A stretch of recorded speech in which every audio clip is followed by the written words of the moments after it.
नमस्कार, मैं हूं आतिका अंसारी। स्वागत करती हूं आप सभी का एक बार फिर से वॉइस ऑफ टेक्नो में।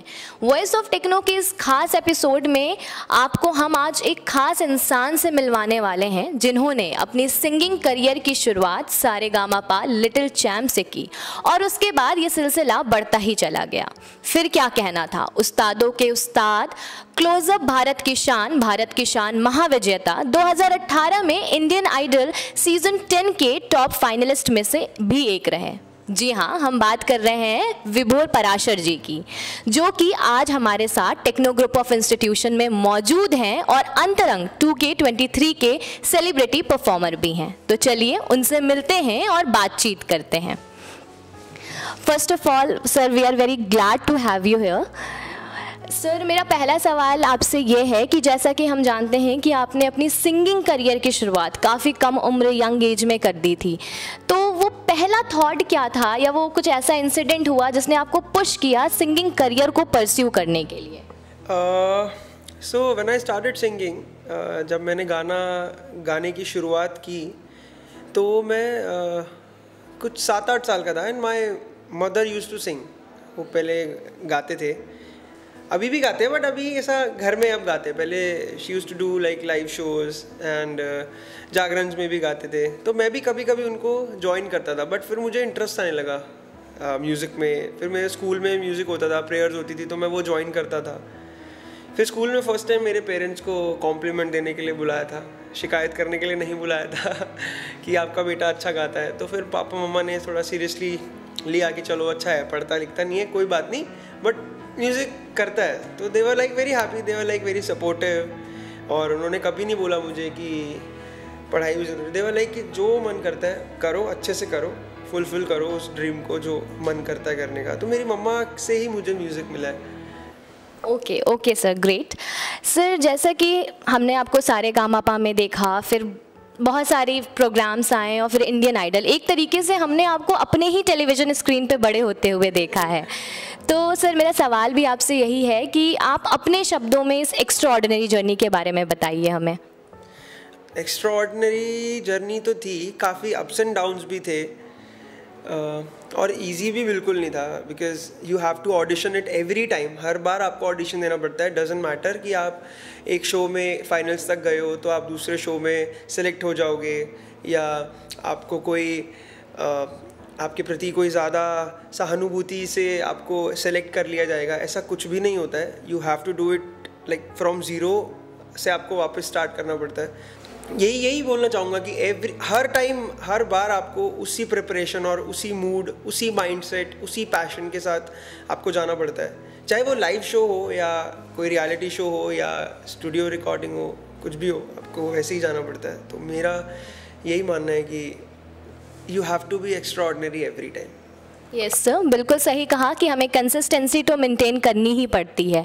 सर, जैसा कि हम जानते हैं कि आपने अपनी स्कूलिंग दिल्ली से की, तो सिंगिंग और पढ़ाई एक साथ चल रही थी, तो ये पढ़ाई और सिंगिंग का तालमेल आपने कैसे बैठाया?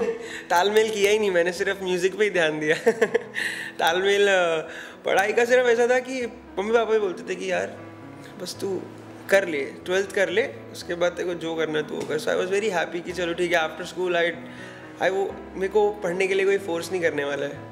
तो ऐसे ही तालमेल किया कि स्कूल तक पढ़ाई किया, उसके बाद फिर मैंने म्यूज़िक को ही प्रॉपरली अपना फाइनल वर्डिक्ट दे दिया था कि I will be with you, you be with me, that's it. Okay sir, अभी आप टेक्नो ग्रुप ऑफ इंस्टीट्यूशन के कैंपस में हैं और एज अ टेक्नोआइट हमने यहाँ पे कॉलेज लाइफ जी है, बहुत मेमोरीज़ बनाई है, फ्रेंड्स बनाई हैं। तो मैं आपसे जानना चाहती हूँ आपके कॉलेज लाइफ एंड एक्सपीरियंसेस के बारे में। बेसिकली कॉलेज मैंने नहीं किया है। मैंने स्कूल के बाद I was like in Bombay, छोटी सी एज में I was in Bombay. I was learning music from YouTube only. I have never learn music from any one, I have learn it from my mother only. उनसे जो मुझे by birth जो music मिला है और by the grace of God जो मुझे जितना भी म्यूज़िक मैं कर पाता हूँ अपनी तरफ से वो करता हूँ। YouTube is my main platform जहाँ से मैं म्यूज़िक सीखता हूँ।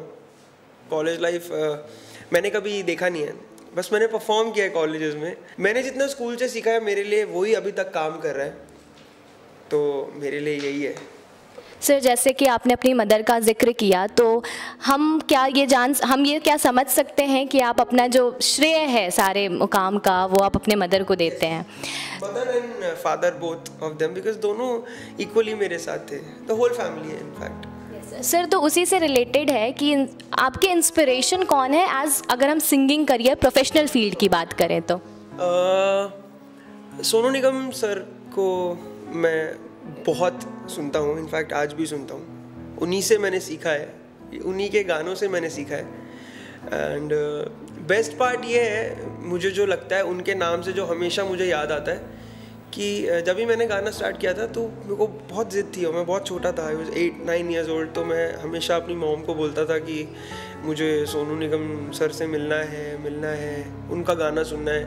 और जब मैंने फर्स्ट टाइम लाइफ में ऑडिशन दिए थे लिटिल चैम्प्स के 2007, तो मुझे जब मैं वहाँ ऑडिशन देने गया तो मुझे पता लगा कि जज भी वही है।